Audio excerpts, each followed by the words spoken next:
మనోజ్, నువ్వు నా బిడ్డవి. లక్ష్మీ ప్రసన్న, విష్ణువర్ధన్ బాబు, మనోజ్ కుమార్. నిన్ను ఎలా పెంచానురా నేను? అందరికంటే నిన్నే గారాభంగా పెంచానురా. నీకే ఎక్కువ ఖర్చు పెట్టి చదివించాలని ప్రయత్నం చేశానురా. నువ్వు ఏది అడిగినా నేను నీకు ఇచ్చానురా. కానీ ఈ రోజున నువ్వు చేస్తున్న పని బిడ్డల గుండెల మీద తంతారంటారే, అలా తన్నేవరా. మనసు ఆవేదనతో కింగిపోతుందిరా. నేను మీ అమ్మ ఏడ్చుకుంటున్నావురా. జర్నలిజం ఉన్నది లేనిది, లేనిది ఉన్నట్టు రాస్తున్నారా. నువ్వు నన్ను కొట్టడం ఏంట్రా? నా బిడ్డ నన్ను తాకలా. ఇద్దరం ఘర్షణ పడ్డాం కొన్ని కారణాల వల్ల. ప్రతి ఫ్యామిలీలోనూ ఉంటాయిరా ఇవి. లేనివాడు ఎవరైనా ఉంటే ప్రపంచంలో ఒకరున్నారేమో, 1% ఉంటుందేమో. అటువంటి వాళ్ళ ఇంటికి వెళ్ళి కాళ్ళు గడిగి నిద్ర పూసుకోవచ్చు. భారత భాగవత రామాయణాలు చూశావు కదరా. ఏమిటిది? మీ అమ్మ ఎంత కుమిలిపోతుంది ఈ రోజున హాస్పిటల్ చేరింది. నీ వల్ల హాస్పిటల్ చేరుతాను. చూడు మనోజ్, నీకన్నీ ఇచ్చిన ఈ రోజున నువ్వు నా గుండెల మీద తనడమే కాకుండా అపకీర్తి తీసుకొచ్చావు. ఏదేదో రాశావు, ఏదేదో చెప్తున్నావు. కొంతమంది జర్నలిస్టులు ఉన్నది లేనిది, లేనిది ఉన్నట్టు రాసేవాళ్ళ తత్వం వాళ్ళకి. ఎందుకంటే టీఆర్పీ పెరగాలి. ఇది వాళ్ళ నైజం. మనం మార్చలేము. వాళ్ళందరి మీద మన కోర్టుకు వెళ్ళలేము. వాక్ స్వాతంత్రం అంటారు, ప్రజాస్వామ్యం అంటారు. ప్రజాస్వామ్యంలో కూడా కొన్ని హద్దులు ఉన్నాయి. ఇది నీకు తెలుసు అనుకున్నా. ఎంత మంచి నటుడివి నువ్వు. నీ భార్య మాటలు విని తాగుడికి అలవాటు పడిపోయావు. వింటున్నావా మనోజ్? ఎవరిని నమ్మాలో ఎవరిని నమ్మకూడదో పరిస్థితి తీసుకొచ్చావు. విద్యాలయాలు ఎంత గొప్పవిరా. మనం 25% కులమతాలకు అతీతంగా ఫ్రీ ఎడ్యుకేషన్ ఇస్తున్నాంరా. క్యాస్ట్ అనేది తీసేశాను రా 92లో ప్రాస్పెక్ట్స్లో. నువ్వు చదువుకున్నావురా. అక్కడ చదువుకున్న బిడ్డలు IAS, IPS అయ్యారా. ఎంతోమంది గొప్పవాళ్ళు అయ్యారా. నువ్వు నటుడుగా ఎంతో గొప్పవాడివి. తాగుడికి అలవాడబడి నువ్వు నీ భార్య ఇంట్లో బిహేవ్ చేస్తున్న విధానం ఆ భగవంతుడు సర్వేశ్వరుడు తెలుసు. భగవంతుడు చూస్తున్నాడు రా. నేను తప్పు చేసినా, నువ్వు తప్పు చేసినా, ఎవరు తప్పు చేసినా. ఎంత అవకాశం ఇచ్చావు మాట్లాడుకునేదానికి అందరికీ. ఇన్ని సంవత్సరాల్లో మన విద్యాలయాల్లో ఒక్క తల్లి కానీ ఒక తండ్రి కానీ ఏమైనా చెప్పారా? ఆ బిడ్డలు మన బిడ్డలు రా. మీరెంతో నాకు అక్కడ ఉన్నవాడు కూడా నా కూతుర్లు, నా కుమారులు. ఎంతమందికి ఫ్రీ ఎడ్యుకేషన్ ఇస్తున్నావు. వాడి దగ్గర ఏది ఆశించరా. నువ్వు ఎందుకు ఇలా తయారైపోయావు? ఎందుకు ఇంట్లో ఉండే పని వాళ్ళందరినీ కొడుతున్నావు? పనివాడు వాడు పని చేసుకున్నానికి మన ఇంటికి వచ్చాడు రా. ఆ పనివాడిని కొట్టడం చాలా మహాపాపంరా. నేను వేరురా. నేను దండించడం వేరురా. నేను ఎవరిని ఆ చిన్న చిన్న వాళ్ళని కొట్టి ఇచ్చేసి చేయలేదురా. సినిమా ఇండస్ట్రీలో మోహన్ బాబు కొడతాడు, తిడతాడు అంటే అది షూటింగ్లో జరిగి ఉండొచ్చేమో. కానీ ఇంట్లో ఉండి 10 సంవత్సరాల నుంచి 20 సంవత్సరాల నుంచి పనివాళ్ళు ఉన్నారు. నేను ఇంట్లో లేని సమయంలో వాళ్ళందరినీ కొట్టి వాళ్ళ ఫోన్ లాక్కొని ఒకడైతే చచ్చిపోవాలి. వాడు పోలీస్ కంప్లైంట్ ఇచ్చి ఉండొచ్చు. నేను వద్దు అని వాడిని బతిమాలాడు పోలీస్ కంప్లైంట్ కూడా ఇవ్వలా. ఇంకైనా నువ్వు నీ భార్య మారి బయట ఉండండి రా అన్నాను నేను. లేదు డాడీ, తప్పు చేయలేని ఒకసారి వచ్చావు, మళ్ళీ తప్పు చేశావు, మళ్ళీ వెళ్ళావు, మళ్ళీ ఈసారి తప్పు చేయనన్నావు. ఏమండి వీడు తప్పు చేయడం అని మీ అమ్మ చెప్పింది. ఇంట్లో పెట్టుకున్నా. మళ్ళీ నువ్వు చేస్తున్నది, ప్రతిరోజు నువ్వు తాగుతున్న విధానం నీకే తెలుసు. ఇది ప్రజలు నమ్ముతారా లేదా అనవసరం నాకు. నేను నీకు చెప్తున్నా, ఇంతటితో పులి స్టాప్ పెట్టాలి. 3 రోజుల నుంచి రకరకాలుగా రాస్తున్నప్పుడు నా మనసు ఆవేదనతో ఉంది. మళ్ళీ చెప్తున్నా, Mohan Babu university is greater than temples. Greater than temples. బిడ్డలను కాలేజీలో చేర్చుకునే ముందు చెప్తారు, అన్నయ్య ఎంత ఉంది యూనివర్సిటీ రూల్స్, ఇది మా పద్ధతి, మీకు ఇష్టమైతే చేర్చండి.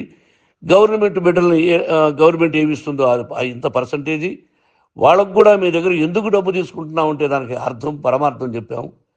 దొంగతనంగా తీసుకోలేదు, ప్రతి దానికి చెక్కులు ఉన్నాయి, అది అకౌంట్ ఉంది. దానిలో తప్పులు జరిగితే డిపార్ట్మెంట్ ఉంది. కాలేజీలో ఇంకేమైనా తప్పు జరిగితే గవర్నమెంట్ ఉంది. ఇవన్నీ నీకు తెలుసు. ఈ రోజున ప్రపంచంలోనే నెంబర్ 1గా చేయాలని మీ అన్న కష్టపడి ఇతర దేశాల్లో నెంబర్ 1 యూనివర్సిటీ టైఅప్ చేశాడు. ఈ రోజు నువ్వు చేసిన విధానం ఏమిటి? నువ్వే ఒకప్పుడు నాకు ఇవి ఏమొద్దు, నేను యాక్టింగ్ అన్నావు. ఈ రోజున ఏం చేస్తున్నావు? విద్యాలయాల మీద పడ్డావు. తల్లిదండ్రులు చాలా గొప్పవాళ్ళరా. కొంతమందికి డబ్బు కట్టలేకపోవచ్చు, కట్టని వాళ్ళకు కొంత సహాయం చేసాం, అంతా సహాయం చేయలేము. బ్యాంకుల్లో డబ్బు కట్టాలి, లెక్చరర్స్కి డబ్బులు ఇవ్వాలి, యూనివర్సిటీ బ్రహ్మాండంగా నడపాలంటే మంచి లెక్చరర్స్ కావాలి. ఇవన్నీ తెలిసి చేస్తున్నావురా 32-33 సంవత్సరాల నుంచి. అది పక్కన పెడితే అందరినీ కొట్టడానికి వస్తావు, మీ అన్నం తిడతావు.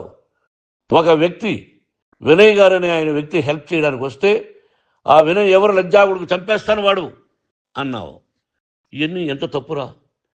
అంటే మీ నాన్నగారికి ఎవరు సహాయం చేయడానికి వస్తే వాళ్ళందరినీ లజ్జాగుడుకులు అంటావు, చంపేస్తానంటావు. మీ అన్నను చంపేస్తానన్నావు.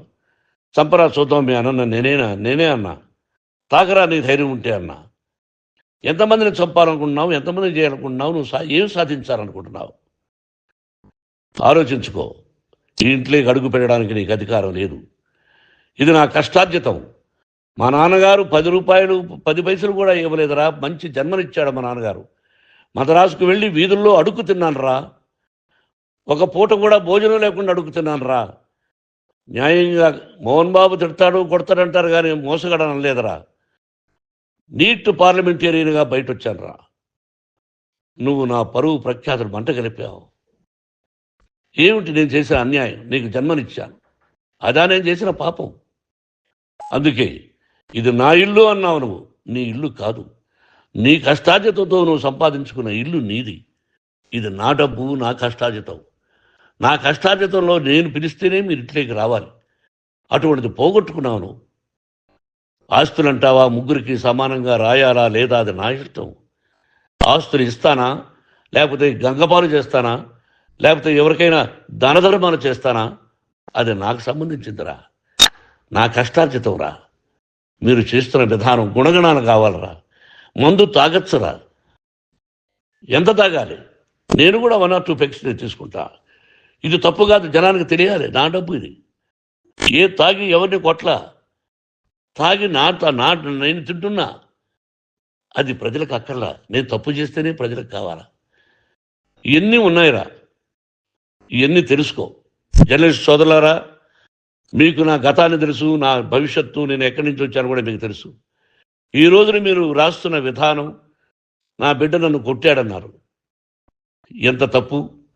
ఈ రోజున నా బిడ్డ మీద కోపంతో అవును చెప్పచ్చు, కాదు. వాడు నా మీద చెయ్యెత్తలేదు.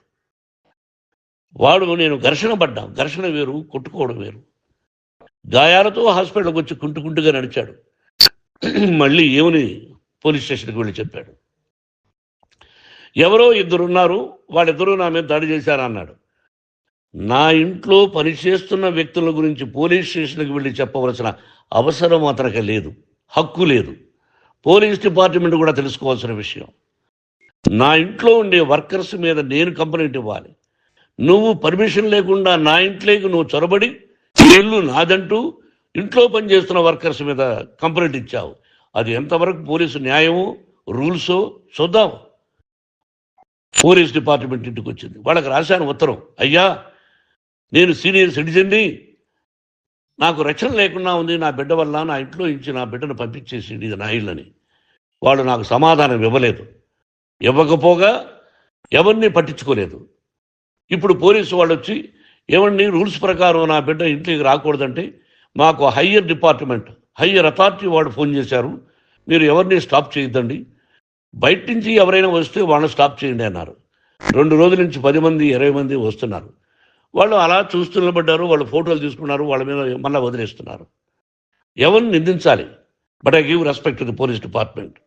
వాళ్ళకి ఎవరు ఏ అధికారి ఫోన్ చేశాడో, ఆ అధికారికి ఏ పొలిటీషియన్ చేశాడో అది వాళ్ళకే వదిలేస్తున్నా.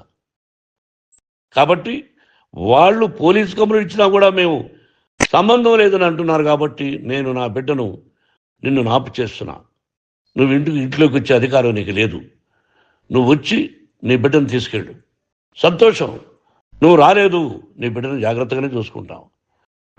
Take care your daughter, that's all. మీ అమ్మ హాస్పిటల్లో అడ్మిట్ అయింది. రేపో ఎల్లుండో మీ అమ్మను పిలిపించి బాగైన తర్వాత ఇదిగో నువ్వు నీ కొడుకు బిడ్డను తీసుకెళ్ళి వాడికి అప్పచెప్పని చెప్తాను పోలీసు వాళ్ళ ఆధ్వర్యంలో. ఇది 100% జర్నలిస్టు సోదరులారా, పులి స్టాప్ పెట్టండి. మీకు కుటుంబాలు ఉన్నాయి, మీ యజమానులకు కుటుంబాలు ఉన్నాయి. మీ కుటుంబాల విషయాలు, మీ యజమానుల కుటుంబాల విషయాలు మేము ఎవరు జోక్యం చేసుకోరా. మేము నటీనటులం. మాది తప్పుంటే నటుడుగా నన్ను ఫెయిల్యూర్ అని రాయండి, నా నటన బాగలేకపోతే రాయండి. బట్ ఇంటి లోపల సందులో నుంచి చూస్తూ తప్పు చేస్తున్నామని ఉన్నది లేనిది ఉన్నట్టు రాయకండి. మీకు నా హృదయపూర్వక నమస్కారాలు. ఇన్ని రోజులు హృదయపూర్వకంగా ఎంకరేజ్మెంట్ చేశారు. ఆ ఎంకరేజ్మెంట్కు నమస్కారం చేసుకుంటూ I love you all. I love you police department. మీరు న్యాయంగా ధర్మంగా నడుచుకోండి, ఎవరికి తొత్తుల్లాగా ఉండొద్దండి అని మనవి చేసుకుంటూ నేను సెలవు తీసుకుంటాను. Thank you very much for all the journalist. ఇక్కడ పులి స్టాప్ పెట్టండి. Thank you very much.